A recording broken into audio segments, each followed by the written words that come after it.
নমস্কার, দেখছেন high news. High টকে আজ সন্ধ্যায় আপনাদের সঙ্গে আমি পার্থ বন্দ্যোপাধ্যায়, আর আমার সঙ্গে যে দুজন বিশিষ্ট অতিথি স্টুডিওতে রয়েছেন। তৃণমূল কংগ্রেসের সমর্থনে আজ স্টুডিওতে রয়েছেন অনুরাগ সিং দীক্ষিত, এবং আমার সঙ্গে বিজেপির প্রতিনিধি হিসেবে আজ রয়েছেন পিন্টু পারোই। আজ সংসদে পেশ করা হয়েছে 130তম সংশোধনী বিল, সংবিধান সংশোধনী বিল। এর আগেও সংবিধান সংশোধনী বিল সংসদে পেশ হয়েছে, কিন্তু এই 130তম সংবিধান সংশোধনী বিলটি একটু বিশেষ ধরনের বিল, এবং এই বিল আইনে পরিণত হলে কোনো রাজ্যে যে কোনো মন্ত্রী, এমনকি মুখ্যমন্ত্রীও, তার বিরুদ্ধে যদি কোনো ফৌজদারি অভিযোগ ওঠে এবং তাকে যদি জেলে যেতে হয়, 30 দিন তাকে জেল বাস করতে হলে 31 দিনের মাথায় তিনি আর মুখ্যমন্ত্রী বা মন্ত্রীর পদে থাকবেন না। আমি আবার বলছি, যে কোনো মন্ত্রীরা এই আইনের আওতায় তো আছেনই, এমনকি মুখ্যমন্ত্রী এবং কেন্দ্রের ক্ষেত্রে খোদ প্রধানমন্ত্রীকেও এই আইনের আওতায় রাখা হয়েছে। তার বিরুদ্ধে অভিযোগের ভিত্তিতে যদি তাকে কাস্টাডিতে নেওয়া হয় এবং 30 দিন কাস্টাডিতে কাটানোর পরে ওই ব্যক্তি আর প্রধানমন্ত্রী, মুখ্যমন্ত্রী বা অন্য কোনো মন্ত্রীর পদে থাকতে পারবে না। প্রভাবতই এই বিলের একটা বিরাট ইম্প্যাক্ট হয়েছে, বিশেষ করে বিরোধীদের ওপরে। আজ পার্লামেন্টে বিরোধীরা শুধু ওয়েলে নেমে বিরোধিতা করেছেন তাই নয়, পরবর্তীতে সেখানে এক প্রস্থ ধাক্কাধাক্কিও হয়েছে। অভিযোগ করেছেন তৃণমূল কংগ্রেসের সাংসদ কল্যাণ বন্দ্যোপাধ্যায়। আজ আমাদের পরিকল্পনা প্রাথমিকভাবে একটু অন্যরকম ছিল। সুপ্রিম কোর্টে রিভিউ পিটিশন খারিজ হয়ে যাওয়ার পর যে 26,000 চাকরি হারানো শিক্ষক, তারা আরও হতাশ হলেন, অসহায় হলেন। এই প্রসঙ্গে আমি ভেবেছিলাম আজকের আলোচনাটা শুরু করব, কিন্তু আজকে পার্লামেন্টের চেহারা দেখার পর এবং এই বিলের গুরুত্ব অনুধাবন করে আমরা একটু পরিকল্পনা পরিবর্তন করেছি। এবং প্রথমেই আপনাদের একটু দেখাই কংগ্রেস সাংসদ প্রিয়াঙ্কা গান্ধী, তার এ ব্যাপারে যে প্রতিক্রিয়া। পার্লামেন্টের সমস্ত দলের প্রতিক্রিয়া এসছে। বিরোধী দলেরা এর প্রতিবাদে তারা বাইরে বিক্ষোভ দেখিয়েছেন, প্রত্যেকে প্রতিক্রিয়া দিয়েছেন, কংগ্রেস সাংসদরা অনেকে দিয়েছেন। আমি শুধু প্রিয়াঙ্কা গান্ধীর প্রতিক্রিয়াটা আপনাদের দেখিয়ে শুরু করতে চাইছি। It goes against everything, and to couch it as a measure which is being taken anti-corruption is just to pull away across the eyes of the people. Because what it basically allows the government to do is to put it doesn't, you don't even have to be convicted. Tomorrow you can put any kind of case on a chief minister and put him in jail for have him arrested for 30 days without even him being convicted, and then he ceases to be chief minister. It's there plain for everybody to see. So I think that it's absolutely wrong. It's anti our constitution. It's against our constitution. It's undemocratic, and it's very unfortunate. আচ্ছা, আমি প্রথমে অনুরাগ আপনার কাছ থেকেই জানতে চাইবো এই ব্যাপারে প্রতিক্রিয়া। দেখুন, সংবিধান সংশোধন করে যে বিল আনা হচ্ছে, সেই বিল আইনে পরিণত হলে যে পদক্ষেপ একজন মন্ত্রী বা মুখ্যমন্ত্রী, প্রধানমন্ত্রীর বিরুদ্ধে করা যাবে, তা ইতিমধ্যেই কেন্দ্র বা রাজ্যের সরকারি কর্মীদের বিরুদ্ধে করা যায়। বলা যায় সেই একই স্ট্যাটাসে আসছেন মন্ত্রীরা, অথচ এত তীব্র আপত্তি কেন বিরোধীদের? পার্থদা, আজকের সংবিধান সংশোধন যেটা পার্লামেন্টে টেবল করা হয়েছে, প্রস্তুত করা হয়েছে, আমি মনে করি এটা পার্লামেন্টারি ডেমোক্রেসি এবং নির্বাচনীয় ডেমোক্রেসিতে একটা ব্ল্যাক ডে হিসাবে দেখা যাবে। তার কারণ হচ্ছে, দেখুন, ইদানিং ইলেকশন কমিশন যেভাবে ভোটার লিস্টে যেগুলো করছে সেগুলো আমরা সকলেই জানি, আর আজকে সেটা নিয়ে বিশেষ করে বলার কোনো অবসর নেই, কারণ আজকে আমাদের টপিক অন্য। কিন্তু সে ইলেকশন কমিশনের যে সমস্ত প্রচেষ্টা, বা আমি বলবো যে সরকারের মোটিভেটেড যে সমস্ত প্রচেষ্টা, যাতে বিরোধীরা শুধুমাত্র ভোট দিতে পারে তা না। আমি আপনাকে পরবর্তী, যদি আপনি এই টপিকে যান, আমি আরও ডিটেলে ব্যাপারটা বলবো। সেটা হচ্ছে যে যদি আপনি মনে করুন আজকে একজন প্রার্থী, তাকে যদি তালিকা থেকে বের করে দেয়, ভোটার লিস্টের তালিকা থেকে, তার কাছে আপিল করার জন্য 5 দিন মাত্র থাকবে। ভোটার যে রোল ফ্রিজ হওয়ার 5 দিন আগে অবধি শুধুমাত্র তার কাছে সুযোগ। তার মানে সে যদি কোর্টে যায় এবং তার সৌভাগ্য না থাকে এবং কোর্টের ডেট যদি তাড়াতাড়ি না আসে, তার টাটা বাই বাই, 5 বছর পরে দেখা যাবে। এইভাবে এলিমিনেশন অফ দি এনিমিজ, এটা হলো প্রথম পর্যায়। দ্বিতীয় পর্যায় হলো, আমরা সকলেই জানি যে পলিটিক্সে যারা জনপ্রতিনিধিরা থাকে, আমি একটা জিনিস পরিষ্কার করে নিই অনুরাগ, এলিমিনেশন অফ দি এনিমিজ, এটা হচ্ছে পলিসি শাসকের, কেন্দ্রের এই মুহূর্তে শাসক দলের, নিশ্চিতভাবে। এবং this is also a part of that conspiracy, যেটা আজকে পার্লামেন্টে পেশ হয়েছে। আপনারা এটাকেও এই একই ষড়যন্ত্রের অংশ হিসেবে দেখছেন? নিশ্চিত, both are complementary to each other. আমি এক কথা যদি বলি, আচ্ছা, দ্বিতীয় কথা, আজকের যে আইনের যে সংশোধন এসছে, সংবিধান অ্যামেন্ডমেন্ট যেটা এসছে, সেটা নিয়ে পরিষ্কার ভাষায় বলতে গিয়ে যারা জনপ্রতিনিধিরা আছেন, এমএলএ হোক বা এমপি হোক, রাজ্যসভার, লোকসভার বা এমএলসি যে রাজ্যগুলোতে বিধান পার্ষদ আছে, সেখানেও দোষী সাব্যস্ত না হওয়ার আগেই তাকে মুখ্যমন্ত্রী কিংবা মন্ত্রী কিংবা প্রধানমন্ত্রী পদ থেকে সরিয়ে দেওয়া, এটা সরাসরি SR Mumbai versus union of ইন্ডিয়ার যে রায় ছিল, যে নির্বাচিত সরকারকে আপনি সদনের মঞ্চ ছাড়া, ফ্লোর ছাড়া আপনি ডিসমিস করতে পারেন না, তার প্যারালালি কেন্দ্র সরকারের একটা প্রচেষ্টা চলে এলো যে মুখ্যমন্ত্রীকে শুধুমাত্র ফ্লোর টেস্টে না বা প্রেসিডেন্টের রাষ্ট্রপতি শাসন না লাগিয়েও মুখ্যমন্ত্রীকে কিভাবে সরানো যেতে পারে।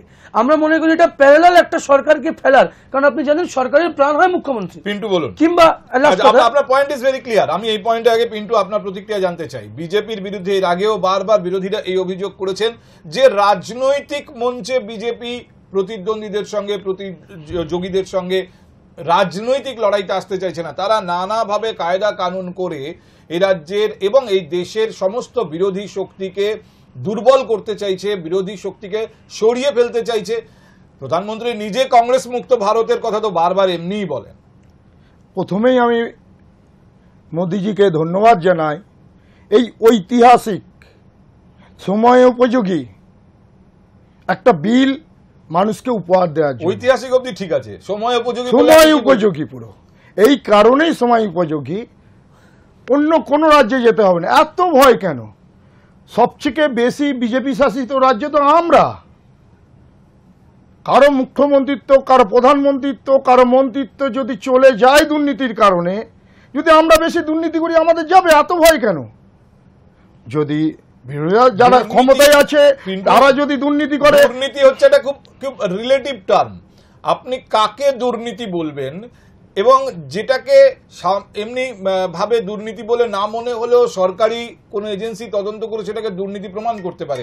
ফলে এটা অ্যাকচুয়ালি দেখা হচ্ছে একটা অস্ত্র হিসেবে, যে কথা শুনে যে বিরোধী সরকার চলবে না, বিজেপি বিরোধী সরকার যে কথা শুনে চলবে না, তার প্রধানের বিরুদ্ধে ব্যবস্থা নেওয়ার জন্য চাবুক তৈরি রাখা। এই ভাবনাটাই ভুল। অনেকে আগে বলতো এই 356 ধারা রাজ্যের জন্য প্রয়োগ করুন, প্রয়োগ করে দেবে এক্ষুনি, আমরা ভয় পাচ্ছি। আসলে চোরেদের সরাসরি মনে একটা ভয় আছে, হৃদয় কম্পন আছে। আমি তো চুরি করে আছি, আমাকে যদি ধরে নেয় তাহলে পরিস্থিতি, আমাকে তো মন্ত্রিত্ব থেকে সরে যেতে হবে, আমাকে তো মুখ্যমন্ত্রিত্ব থেকে সরে যেতে হবে, নাহলে তো আমাকে সরাতে পারবে না। আমি চোর চুরি, ভোট লুট সমস্ত কিছু করে আমি ক্ষমতায় থেকে যাব। কার দিকে ইঙ্গিত করছেন বলুন তো? সেটা আপনি বুঝে নিন। না না, আমি কেন বুঝে নেব? আপনাকে স্পষ্ট করে বুঝে বলতে নিন। হবে। যারা এসএসসি কেলেঙ্কারিতে জড়িত, এই মুহূর্তে আমাদের দেশে যারা মুখ্যমন্ত্রী আছেন, কোন মুখ্যমন্ত্রীর বিরুদ্ধে কোন ফৌজদারি তদন্ত হচ্ছে আমার এই মুহূর্তে মনে পড়ছে না। আপনি তাহলে স্পষ্ট, যারা এসএসসির সঙ্গে সরাসরি জড়িত, আমি দায়িত্ব নিয়ে বলছি, কেস করুক মুখ্যমন্ত্রী, মাননীয় মুখ্যমন্ত্রী অলরেডি জেলে আছে। শিক্ষামন্ত্রী মুখ্যমন্ত্রীর বাইরে নয়, মুখ্যমন্ত্রীর অঙ্গুলি হেলনে ছাড়া শিক্ষামন্ত্রী চলতে পারেন না। উনি বলেছিলেন, মাননীয় মুখ্যমন্ত্রী বলেছিলেন যে সমস্ত ক্যাবিনেটের দায়িত্ব আমার। ববি হাকিমও একসময় বলেছিলেন, আমরা কোনো নির্দিষ্ট একা কোনো কিছু করি না, সবাই মিলে ভাগ করে করি। চুরিটাও ওনারা সবাই মিলে ভাগ করে করেছে। এবং এই 26,000 বিরোধিতা করতে গিয়ে কোথাও লজিক থেকে চলে যাচ্ছেন। কখনোই না। আমরা কিন্তু দুর্নীতি নিয়ে আলোচনা করছি না, আজকে যে বিলটা পেশ হয়েছে সেটা নিয়ে কথা বলছি। সেটা দুর্নীতির বিরুদ্ধে। এই বিলটা ছাড়াও পার্থ চট্টোপাধ্যায় মন্ত্রী ছিলেন, তার বিরুদ্ধে ব্যবস্থা নেওয়া গেছে। এই বিল না থাকা অরবিন্দ কেজরিওয়াল মাননীয় মুখ্যমন্ত্রী দিল্লির ছিলেন, একটা আসামির মতন তিহার জেলে থাকাকালীন অবস্থায় তিনি তার শাসন চালিয়ে গেছেন। আচ্ছা অনুরাগ, তিনি তার শাসন, তারই বিরুদ্ধে এই বিল, এই পয়েন্টে এই দুর্নীতির বিরুদ্ধে এই বিল। দেখুন, আমি এই পয়েন্টে আপনার প্রতিক্রিয়া চাইবো, যেটা পিন্টুবাবু বললেন তার মধ্যে এই জিস্ট আমি বার করছি, যে উনি বলছেন যে সব থেকে বেশি ভয় পায় কারা, যারা অপরাধী, তাদের ভেতরে এই মানসিকতা কাজ করে যে আমাকে এবার ধরবে। এই আঙুলটা উনি তৃণমূল কংগ্রেসের দিকে তুলছেন, তৃণমূলের আর একটা সরকারের বিষয় দিকে বলে দিই, তুলছেন। চিরকালই কি বিজেপির প্রধানমন্ত্রী থাকবে না বিজেপির মুখ্যমন্ত্রী আমরা এই পয়েন্টে থাকবে? পরে আসি, আমাদের হাতে যথেষ্ট সময় আছে। অনুরাগ, যারা চোর তাদেরই সব থেকে বেশি, যারা অপরাধী তাদেরই সব থেকে বেশি কনসার্ন এবং তারাই সব থেকে বেশি চিল্লাচ্ছেন। পার্থদা যেই কথা আপনি বললেন, আমি একটা স্পষ্ট কথা, যেটা জানতে গেলে কোনো রাজনৈতিক বুদ্ধি লাগে না, খুব শিক্ষিত হতে হয় না, সামান্যটুকু জানতে হয়। সেটা হচ্ছে আমি চোর কিনা সেটা প্রমাণ করার কাজ পুলিশের, সিবিআই এর, ইডির বা এরকম কোনো একটা প্যারালাল সংস্থার বা সিআইডির, তার প্রমাণ করার কাজ। কিন্তু আমি চোর তার সার্টিফিকেট দেবে কে? কোর্ট দেবে। তার মানে তদন্তকারী সংস্থার কাজ হচ্ছে চার্জশিট ফ্রেম করে আমার বিরুদ্ধে মামলা ফাইল করে কোর্টের কাছে প্রমাণ করা, কোর্টের উইলকে স্যাটিসফাই করা যে ইনি চোর বা ইনি মার্ডার বা ইনি যত হোয়াটএভার বি। এবার ইনি বলছেন যারা দুর্নীতিগ্রস্ত তারা ভয় পাচ্ছে কেন? দেখুন, ভয়ের কোনো বিষয় নেই। আচ্ছা, আমি একটা কথা বলি, এই যে টুলটা হয়ে গেল, এই টুলটা ব্যবহার করবে কে? আজকে আরেস্ট যদি কোনো মুখ্যমন্ত্রীকে করতে আসেন, নিশ্চিতভাবে তার রাজ্য পুলিশ তো মুখ্যমন্ত্রীকে এমনি এমনি অ্যারেস্ট করে নেবে না। তার মানে নিশ্চয়ই সিবিআই করবে, তার মানে নিশ্চয়ই ইডি করবে, বা তার মানে নিশ্চয়ই না। আমাকে বলতে কোথায় লেখা ব্যাপারটা আমাকে বলছেন, আপনি বলবেন লেখা থাকে না, বিটুইন দ্য লাইন। এবার আমি আপনাকে যেটা বলছি, এটা এত ক্লিয়ার হয়ে গেল। আমরা অলরেডি ইডির ট্র্যাক রেকর্ড জানি, সিবিআই ট্র্যাক রেকর্ড জানি যে তাদের কনভেনশন রেট কত, তারা কতজনকে দোষী সাব্যস্ত করতে পারে, এটা জানা আছে, এটা লোকানোর কোনো বিষয় নেই। এবং এটা আমি বলছি তা না, এটা হোম মিনিস্টার এবং ফিনান্স মিনিস্টার লোকসভায় স্টার্ট কোয়েশ্চেনের উত্তরে রিটার্ন ভাবে আনস্টার্ট কোয়েশ্চেনের উত্তর পার্লামেন্টে রেখেছেন, পরে জনসমর্থন আছে, লোকানোর কিছু নেই। আচ্ছা, যে এটা হচ্ছে সরকারকে আনস্টেবল করা এবং অ্যাসেম্বলি হাং করার বিজেপির একটা নতুন উপায়, নতুন অস্ত্র। আর আমি দেখুন বলছি, এইটা যদি ওরা করে যান, বিজেপি আজীবন তো থাকবে না, বিজেপি কোনো না কোনো সময় নিশ্চিত খুব শীঘ্রই তাদের দিন চলে এসে তারা বিপক্ষে আসবে।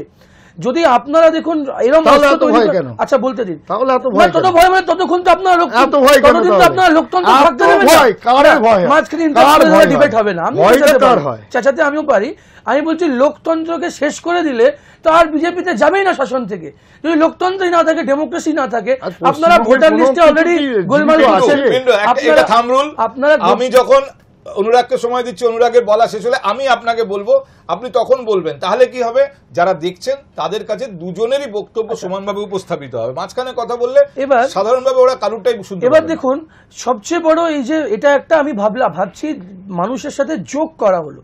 আজকে একজন মুখ্যমন্ত্রী, তিনি মুখ্যমন্ত্রী এই রাজ্যে না, যে কোনো রাজ্যে তিনি মুখ্যমন্ত্রী হন কিভাবে? তিনি আগে একটা বিধায়ক হন। আমি কিন্তু আপনার বক্তব্য থেকে, অনুরাগ এক মিনিট, আমি এটাকে ফোকাসে নিয়ে আসি। আপনার বক্তব্য থেকে আমি একটা সলিড এবং ভ্যালিড পয়েন্ট পেয়েছি। আপনার কাছে এই প্রশ্নটা রাখবো, আপনার অনুরাগের বক্তব্য থেকে যে সলিড এবং ভ্যালিড পয়েন্ট আমি পেয়েছি, অনুরাগ বলছেন এই আইনটা, মানে এটা যদি আইন হয়ে যায়, এই আইনটাকে সব থেকে বেশি প্রয়োগ করবেন এবং হয়তো পুরোটাই প্রয়োগ করবেন কেন্দ্রীয় এজেন্সিগুলো।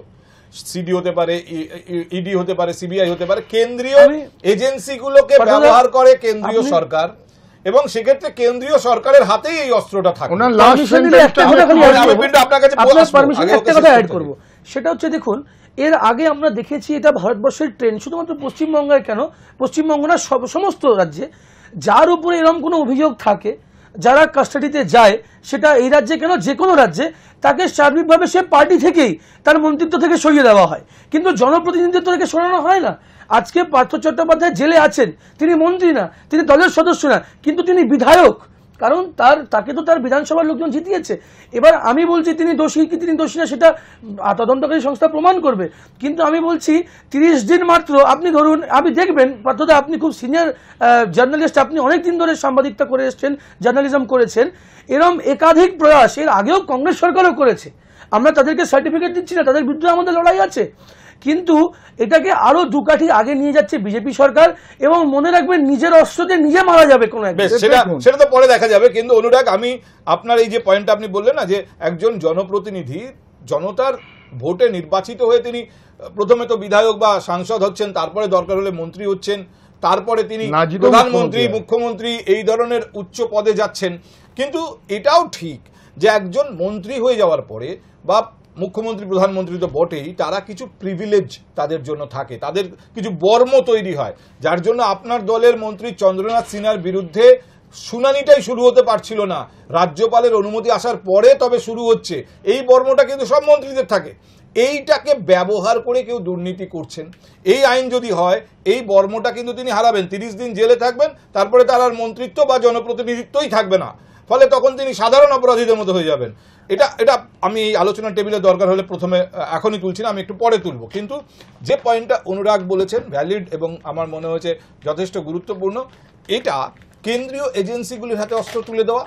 কেন্দ্রীয় এজেন্সি নিয়ন্ত্রণ করে কেন্দ্রীয় সরকার, অর্থাৎ কেন্দ্রীয় সরকারের উইল অনুযায়ী, ইঙ্গিত অনুযায়ী কেন্দ্রীয় তদন্তকারী সংস্থা যে কোনো রাজ্যের মুখ্যমন্ত্রীর বিরুদ্ধে দুর্নীতির একটা তদন্ত চালু করে তাকে কাস্টাডিতে নিয়ে 30 দিন কাটিয়ে দিলেই তিনি আর মুখ্যমন্ত্রী থাকবেন না। এই অস্ত্রটা একদম ব্লান্ট, সরাসরি একটা মারাত্মক অস্ত্র কেন্দ্রের এজেন্সির হাতে বা কেন্দ্রের সরকারের হাতে চলে আসছে। এটা কিভাবে ভারতের মতো একটা গণতন্ত্র, যেটা কিন্তু কেন্দ্রমুখী গণতন্ত্র নয়, এরকম যে গণতন্ত্রে আমরা বিশ্বাস করে এসেছি এতদিন, সেখানে কতটা ভ্যালিড হতে পারে পিন্টু? দেখুন, উনি প্রথমেই বললেন এটা ঠিক নর্মালভাবে কোনো রাজ্যের মুখ্যমন্ত্রী হতে গেলে তাকে জিতে আসতে হয়। আমরা এমন একজন মুখ্যমন্ত্রীকে নিয়ে বাস করছি যিনি হেরো মুখ্যমন্ত্রী, তিনি কিন্তু প্রথমে জিতে আসেনি, মুখ্যমন্ত্রী হয়ে তারপরে জিতে এসেছেন। বলেছি সেটাই বলুন, আপনি আগে আমি- আমাদের রাজ্যে না, না, চলে আসছেন না, কেন? না, না, আমরা সেটা সার্বিক প্রশ্ন করছি। উনি এবার জানা বলেছেন, উচিত তারপরে সেটাও আসছি, subjudice। আমি এই কথাটার পরই আসছি। সেটাও সাবজুডিস। উনি হেরে এসেছেন এটাও ঠিক, ওনার ভুল যে ধারণা কোথাও লেখা নেই বা সুনির্দিষ্টভাবে নির্দেশিকা নেই যে এখানে কেন্দ্রীয় এজেন্সি দিয়েই ওনাকে গ্রেপ্তার করা হবে, কেন্দ্রীয় এজেন্সি দিয়েই ভাঙা হবে। মাননীয় মুখ্যমন্ত্রীর এই রাজ্যে, আমাদের এই রাজ্যে যে ইডি সিবিআই চলছে, ওনারা বলছেন একটাও কি সরাসরি কিছু চলছে? মহামান্য হাইকোর্টের নির্দেশিকা বলে, মহামান্য হাইকোর্টের তত্ত্বাবধানে ইডি সিবিআই যা চলছে, আমরা চাই ইডি সিবিআই তাদের কনভিকশন রেট বাড়াক এবং যথার্থ দোষীদের সরাসরি শাস্তির ব্যবস্থা করুক, আমরাও এটা চাই। চাই কেন? না, আপনাদেরই সেটা তো করতে অন্য হবে। প্রসঙ্গ। আবার আমি আপনারা বলছি, সরকারে এক আছেন। মিনিট অনুরাগ, আবার আমি বলছি আজকের যে বিলটা সেটা নিয়ে কথা বলতে চাইছি। এই বিলটার ভালো মন্দ, এই বিলটার উদ্দেশ্য, এটা নিয়ে কথা বলতে চাইছি। কেন্দ্রীয় সরকারের উদ্দেশ্য কি? কেন্দ্রীয় সরকারের উদ্দেশ্য যদি মহৎ হয়, গোটা দেশ তার সঙ্গে থাকবে, গোটা দেশের মানুষ। আর কেন্দ্রীয় সরকারের উদ্দেশ্য যদি এরকম হয় যে বিজেপি বিরোধী যেখানে যেখানে সরকার আছে সেখানকার সরকারগুলোকে উত্তক্ত করবে, এইটাকেই ভেবে সেখানকার নিচ্ছেন মুখ্যমন্ত্রীদের এইটাকেই ভেবে নিচ্ছে কেন্দ্রীয় সরকারের উদ্দেশ্য হলো সারা ভারতবর্ষে স্বচ্ছ প্রশাসন দেয়া। না। এবং সেখানে এই সারা বিলের একটা ভারতবর্ষে জায়গায় আপনি বিজেপি পড়ে করে, দেখবেন, আপনাকে সময় দেব। বিলটা একটা জায়গায় পড়ে দেখবেন, যদি দুর্নীতির কারণে 1 মাস থাকে 31 দিনের মাথায় তার ওই মন্ত্রিত্বের চাকরি চলে যাবে। ঠিক যেমন আমাদের সরকারি কর্মচারীদের চাকরি 48 ঘন্টা যদি আমরা কোনো ভাবে গ্যারেজ হয়ে যায় ওই কোনো কিছু কারণে আমাদের চাকরিটা চলে যায়। কিন্তু এই বিলের একটা জায়গায় উল্লেখ আছে, বিলটা ভালো করে পড়ে দেখবেন, তারপরেও যদি সে নির্দোষ প্রমাণিত হয় সে কিন্তু ওই জায়গায় বসতে পারবে। একবারে বিলে স্বচ্ছভাবে লেখা আছে, বিলটা পড়ে দেখুন। মানে আগে আশঙ্কিত হয়ে এতটা এত হাইপার সেনসিটিভ হয়ে উঠছে হওয়ার যদি- কোনো কারণ নেই, বলুন, কোনো বলুন, কারণ অনুরাগ। নেই। দেখুন, বিলের আমিও বিল পড়েছি, যতটা সম্ভব পড়া সম্ভব হলো। প্রথমত, লোকতান্ত্রিক পদ্ধতি তো বিজেপি মানে না। এই বিলটা কাল রাত্রিবেলায় স্পিকারকে একটা বোধহয় হোয়াটসঅ্যাপ চলে গেছিল যে বিলটা আনবো আমরা, ভাই তোরা প্রস্তুত থাকিস, তোমরা প্রস্তুত থেকো। সকাল সকাল বিল চলে এসছে, বিলের কোনো প্রায়ার কপি নেই, বিল পড়ার কোনো সুযোগ পাওয়া যায়নি। যেই অমিত শাহ দাঁড়িয়ে বলবেন তার কিছুক্ষণ আগে ট্যাবে বিল ছেড়ে দেওয়া হয়েছে। তাতে প্রথমেই বিপক্ষের কাছে পড়াশোনা করার, এই বিলকে স্টাডি করার কোনো সময় দেওয়া হয়নি, প্রথম কথা। দ্বিতীয় সেই জন্য কথা, এত হয়ে- দ্বিতীয় কথা না, শুনুন। সেই জন্য একদম এত হয়ে কথা, যায়। এটা যদি হয়ে থাকে তাহলে তো তাও তো ভুল, এটা তো তাও তো প্রশ্ন। ভুল। সেই জন্য এত কালকে হয়ে যায়। সন্ধ্যেবেলা কেন্দ্রীয় স্বরাষ্ট্রমন্ত্রী আমাদের জানিয়েছেন এখানে তো বিল স্পিকারকে। পেশই করে না। আমরা এই এবার তিনটে বিল আজকে আমাদের পেশ ওয়েস্ট করব। বেঙ্গলে তো আচ্ছা, বিধানসভায় বিল আচ্ছা, পেশই করে না, বলতে বেশ, দিন। আপনার সব সময় জিলেটিনে বলবেন। পাঠিয়ে আপনার দেন। সময় বলবেন, এরপরে বলুন। দ্বিতীয় কথা, এই এত বড় বিল ল অ্যান্ড অর্ডারকে নিয়ে, আমি বলছি ল অ্যান্ড অর্ডারের একটা প্রশ্ন। নয়, তিনটে বিল আছে, একটা তিনটে জম্মু বিল তো বটেই। কাশ্মীরকে নিয়ে, আমি ওইগুলো একটা নিয়ে বলবো, কিন্তু সেন্ট্রাল কন্ট্রোলড টেরিটরি নিয়ে, আর একটা হচ্ছে যে কোনো আমরা ওইগুলো বলবো পার্থদা। আমি যেটা বলছি, এত বড় বিল যেটা ল অ্যান্ড অর্ডারকে নিয়ে, আপনি জানেন ল অ্যান্ড অর্ডার কিন্তু সেন্ট্রাল লিস্টে নেই। ল অ্যান্ড অর্ডার প্রশাসনের রাজ্য সরকারের বিষয় প্রথমত। দ্বিতীয় কথা, এটা নিয়ে কোনো পার্লামেন্টারি কমিটি বানানো হয়নি কেন? যদি সদিচ্ছা থাকে, আপনারা একটা পার্লামেন্টারি কমিটি গঠন করতে পারতেন। পার্লামেন্টে করা উচিত ছিল, থাকছেন না কেন? করা উচিত ছিল। আপনাদের আপনারা উচিত কে বলেছে আপনি এই জানেন না? বিলটা আপনি জানেন না আজকের পরিস্থিতি। ওয়াকফ বিল নিয়ে আজ স্বরাষ্ট্রমন্ত্রী মাননীয় স্বরাষ্ট্রমন্ত্রী নিজে বলেছে যে আপনারা পার্লামেন্টে শুনুন, কিরণ রিজিজু সাহেব সাংসদ আপনার সময় আমরা দেখুন যারা জনপ্রতিনিধি হয় তারা হচ্ছে পলিসি মেকারস। আপনি পিন্টু বাবু আপনাদের দল ওইদিকে বসে একা পলিসি মেকার না, এইদিকে যারা বসে আছেন তারা আইনসভার অটুট অঙ্গ, তারা পলিসি মেকার। না শুনুন ব্যাপারটা দেখেন, শুনবেন মানুষকে এভাবে ভ্রমিত করবেন না। পুরো সভাটাই আইনসভাটা মানে কনস্টিটিউশন হচ্ছে পলিসি মেকার। আপনি পলিসি বানিয়ে নিলেন বাড়িতে বসে, পার্টি অফিসে বসে,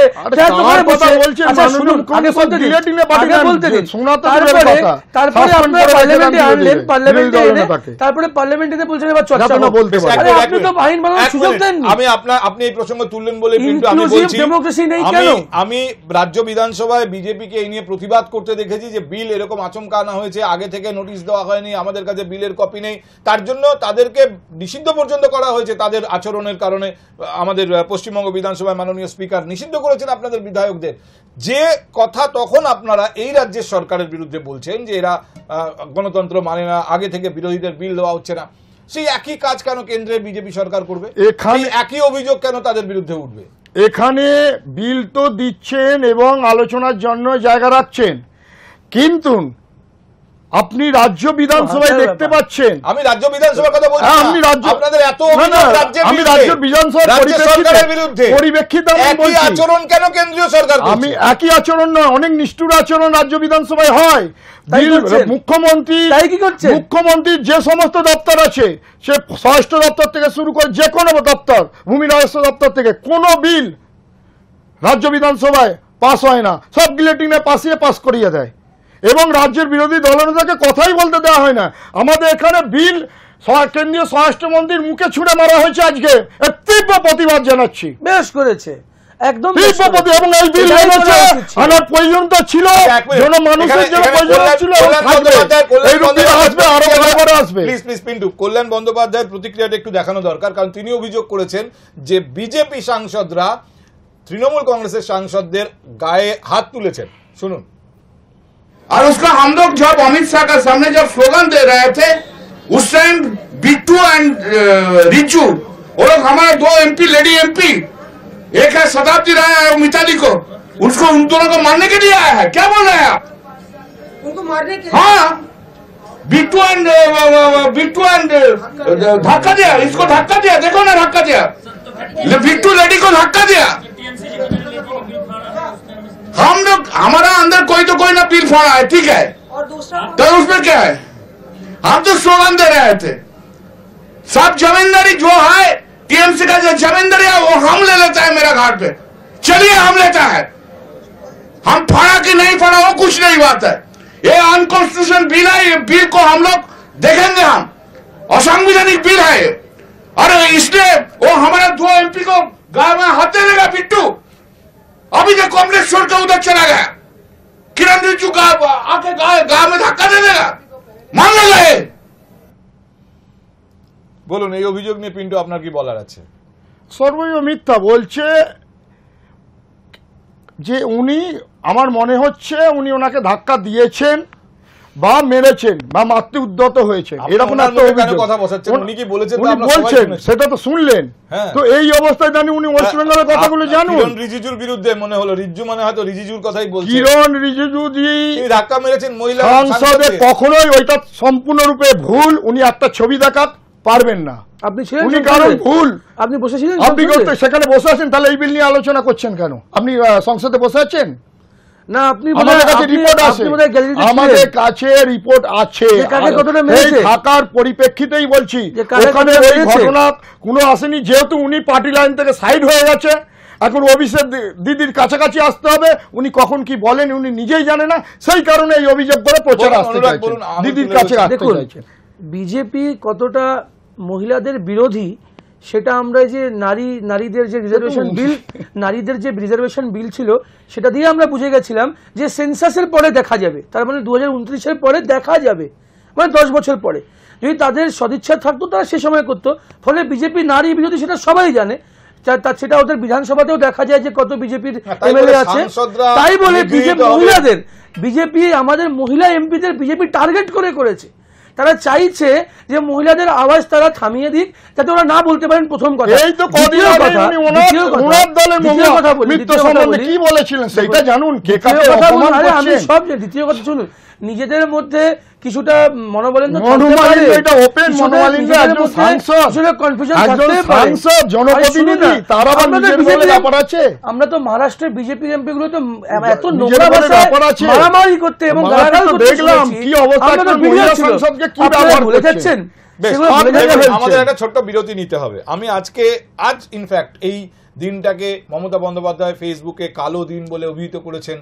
অভিষেক বন্দ্যোপাধ্যায় বিরাট করে টুইট করে এর প্রতিবাদ করেছেন, গণতন্ত্রকে ভেঙে দেওয়ার, নষ্ট করার চেষ্টা হচ্ছে বলে অভিযোগ করেছেন। কিছুক্ষণ আগে তিনি সাংবাদিক সম্মেলন করেছেন। নিঃসন্দেহে এটা সব থেকে গুরুত্বপূর্ণ বিষয় এবং এ নিয়ে রাজনৈতিক প্রতিক্রিয়া সব থেকে বেশি এই মুহূর্তে।